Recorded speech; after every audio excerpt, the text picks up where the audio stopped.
আমারে বাঁচান doctor. Doctor সাহেব, ডাক্তার সাহেব, আমার আব্বারে বাঁচান ডাক্তার সাহেব। তোর আব্বারে আমরা বাঁচাতে যাবো কেন? তোর আব্বারে তুই বাঁচা। ওম্মা, আমার আব্বারে যদি আমি বাঁচাতে পারতাম তাহলে তো ডাক্তারের কাছে নিয়ে আসতাম না। আচ্ছা ঠিক আছে, তোমার আব্বার কি হয়েছে? ডাক্তার সাহেব, আমার আব্বা বুহি ব্যথা জ্বালায় ঠাস করে বসে পড়িছে। তোমার আব্বার কন্ডিশন খুব বেশি ভালো না, একদম খারাপ, একদম শেষ পর্যায়ে। তোমার আব্বারে প্রথমে আমি কিছু টেস্ট দিচ্ছি, এই টেস্টগুলো আগে করাই নিয়ে আসো। আরে এক্সট্রা টেস্ট দেন, যেগুলো যদি ধরা পড়ে জন্য কি সমস্যা? এক্সরে, এক্সট্রা তো sure. X ray, whole body, whole body, whole আর বডি। এক্সরে, তারপরে হচ্ছে কিডনি টেস্ট, কিডনি টেস্ট, হ্যাঁ, কিডনি টেস্ট, পাইলস, পাইলস, রক্ত টেস্ট, রক্ত, রক্ত, hormone, hormone test, hormone, T3 T1 T4 সব কিছু।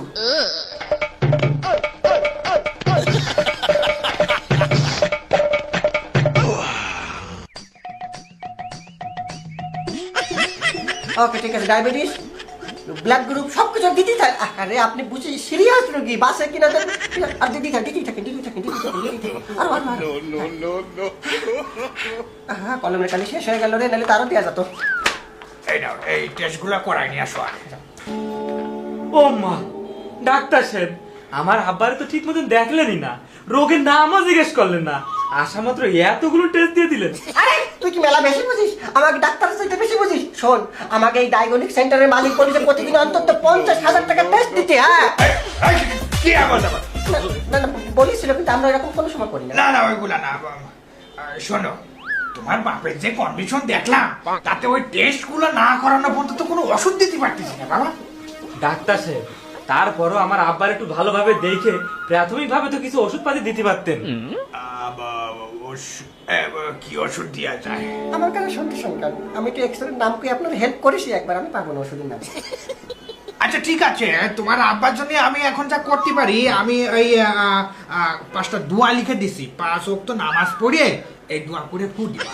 ওম্মা, আমার আব্বার আমি নামাজ পড়ে কেন ভূতি দিতে যাবো?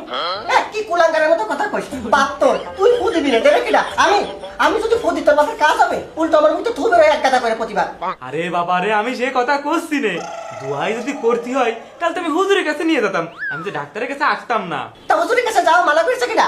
কিন্তু আমাকে কাছে আইসো, আমাকে দায়িত্ব ছিল এক গাদা টেস্ট দিয়া, তা আমরা দিয়ে দিছি। টেস্টের ফলাফল আসছে, তারপর আমরা ওষুধ নির্বাচন করবো। এখন যাও। আচ্ছা শোনো শোনো, আমরা এই সমস্ত ছোটখাটো মাথায় ব্যথা, পেটে ব্যথা, পাতায় ব্যথা, এই সমস্ত রোগী আমরা দেখি নে, আমরা ইমার্জেন্সি রোগী দেখি বাবা, ইমার্জেন্সি। ওম্মা, ইমার্জেন্সি বলতে আপনারা কোনটা বুঝাচ্ছেন, একটু ক্লিয়ার করেন তো। তুই কর। টয়লেটের লোক, তোর অনেক টয়লেট চাপিছে, কিন্তু সে টয়লেট খুঁজে পাচ্ছি না। টয়লেট করার জন্য এদিক ওদিক ছুটে বেড়াচ্ছে, ওইদিকে বলে ইমার্জেন্সি। হ্যাঁ, আমি তো দম নিতে পারতেছি না, আমার অনেক কষ্ট হচ্ছে। দম নিতে কষ্ট হচ্ছে? তাহলে দম কষ্ট করে নেসছেন কেন? আরে বাবা, এত কষ্ট করে দম নিয়ে চাইতে 2-3 দিন দম বন্ধ করে খায়, এতে মানুষ মরে না। আরে ডাক্তার সাহেব, এইসব কি বলতেছেন? যত টাকা লাগে আমি দেবো, যেভাবে হোক আমার বাপরে সুস্থ করে দেন ডাক্তার সাহেব।